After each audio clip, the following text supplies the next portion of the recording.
नमस्कार। आज हम बात कर रहे हैं अनिल चंद्र ठाकुर की 2024 में आई किताब धर्म स्थापनार्थाय पर। हाँ, और ये कहानी है बिहार के पूर्णिया जिले के एक गांव की। पूर्णिया गांव के जो कहते हैं जिले का सबसे बड़ा, सबसे साक्षर और राजनीतिक रूप से भी काफी जागरूक गांव है। बिल्कुल, यही बात इसे और दिलचस्प बनाती है। तो कहानी जाहिर है लालू प्रसाद यादव के दौर के जो सामाजिक बदलाव थे, पीढ़ियों का टकराव, बदलती पहचान, इन सब चीजों को छूती है। हाँ, और मतलब कैसे इतना पढ़ा लिखा जागरूक गांव भी परंपरा और एक तथाकथित सामाजिक क्रांति के बीच जैसे फंसा गया। सही। ये सिर्फ पॉलिटिक्स की कहानी नहीं है, बल्कि ये जो नैतिक गिरावट है उस पर भी एक टिप्पणी है। तो इसमें कोई मुख्य किरदार है? हमने सुना फणी बाबू का जिक्र आता है। हाँ, फणी बाबू एक युवा नेता, जिसकी पहुंच कहते हैं सीधे मुख्यमंत्री लालू यादव तक थी। बिल्कुल गांव के गरीब तबके के लिए तो वो एक मसीहा जैसा था। अच्छा। और कहानी बताती है कि वो लालू जी की पूरी नकल करता था। मतलब वो खादी का लंबा कुर्ता, दाढ़ी, हेयर स्टाइल भी। हाँ, हेयर स्टाइल तक। और वो लालू जी को जैसे कृष्ण का अवतार मानता था। कृष्ण का अवतार। हाँ, कि वो दलितों की उद्धार और जो ब्राह्मणवाद है, मतलब जो जाति आधारित जो सिस्टम था, उसका दबदबा उसे खत्म करने आए हैं।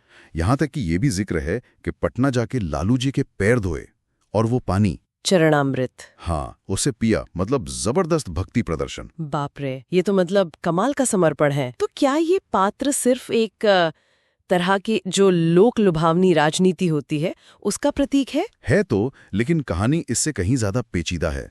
फणी बाबू जैसे लोग वो धर्म संस्थापनार्थाय यानी धर्म की स्थापना, ऐसे बड़े ऊंचे आदर्शों की बात करते हैं। हाँ, लेकिन उनके काम, उनके एक्शन वो बिल्कुल उल्टे होते हैं। अच्छा। और यहीं पर कहानी का जो असली व्यंग है, जो कॉन्ट्रडिक्शन है, वो सामने आता है। ये दिखाता है कि आदर्शवाद कैसे सिर्फ एक मुखौटा हो सकता है। मुखौटा मतलब कोई उदाहरण है कहानी में? हाँ, कई हैं। जैसे एक किरदार है पिरोकिया देवी का। वो गांव में देसी शराब की दुकान चलाती थी। और फणी बाबू उसकी दुकान को सुरक्षा देता था। सुरक्षा मतलब मदद? कहने को सुरक्षा, लेकिन किताब के मुताबिक ये मुफ्त नहीं थी। ओह। फणी बाबू इसके बदले पिरोकिया का यौन शोषण करता था। क्या? हाँ, और बात यही नहीं रुकी।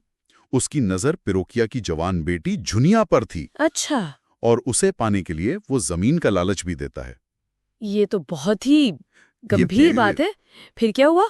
और फिर आता है वो काली पूजा मेले का वाकया। फणी बाबू मंच पर हैं, सामाजिक न्याय की बातें कर रहा है, महिलाओं की इज्जत बचाने की। हाँ। बड़ी बड़ी बातें। लेकिन कहानी बताती है कि उसी रात अंधेरे का फायदा उठा के वो झुनिया का बलात्कार करता है। हे भगवान। और उस रात मेले के शोर में कहते हैं झुनिया की चीखें किसी ने नहीं सुनी, दब गईं। ये तो दिल दहला देने वाला है। मतलब मंच पर कुछ और पर्दे के पीछे इतना घिनौना सच। बिल्कुल। ये घटना दिखाती है कि कैसे सत्ता, पावर, पहुंच का इस्तेमाल अपनी निजी इच्छाओं के लिए, शोषण के लिए किया जा सकता है। और बाहरी दिखावा चाहे कितना भी नेक क्यों ना हो। किताब इसी नैतिक पतन को, इसी गिरावट को उजागर करती है, जो अक्सर बड़े बड़े आदर्शों के पीछे छिपी हो सकती है। तो फिर ये जो सामाजिक क्रांति की बात थी, दलितों का उत्थान, ब्राह्मणवाद का खात्मा, और दूसरी तरफ ये सब, ये शोषण, ये भ्रष्टाचार। हाँ, बिल्कुल। और इसीलिए शायद किताब का जो शीर्षक है धर्म संस्थापनार्थाय, वो अपने आप में एक बहुत तीखा व्यंग बन जाता है। सही कहा। कहानी यही दिखाती है कि कैसे ऊंचे आदर्शों का नारा लगाने वाले लोग ही उन्हीं आदर्शों की धज्जियां उड़ा सकते हैं। और वो सड़क का भी जिक्र था शायद। हाँ, गांव की वो टूटी सड़क जिसका ठेका फणी बाबू ने कथित तौर पर बंदूक के जोर पर लिया था। अच्छा। ये भी भ्रष्टाचार का एक और उदाहरण है। दिखाता है कि कैसे क्रांति के नाम पर बस अराजकता और अपना फायदा देखा जा सकता है। डर का माहौल, बाहुबल का राज। तो अंत में सवाल यही रह जाता है कि ये फणी बाबू, ये नायक है, खलनायक है, या फिर उस बदलाव की एक ऐसी पैदाइश है जिसमें सही गलत की पहचान ही खो गई है। ये किताब वाकई सोचने पर मजबूर करती है। क्या जब भी कोई बड़ा सामाजिक बदलाव आता है तो क्या उसके साथ हमेशा नैतिक मूल्यों का पतन होता ही है? क्या सत्ता मतलब पावर का स्वभाव ही ऐसा है कि वो उसे पाने वाले को भ्रष्ट कर ही देती है, चाहे वो किसी भी अच्छे मकसद के नाम पर क्यों ना हासिल की गई हो? ये वाकई एक अहम सवाल है। हाँ, एक ऐसा सवाल जिस पर हमें शायद सोचने की जरूरत है, खासकर जब हम अपने आसपास भी बदलाव की लहरें देखते हैं।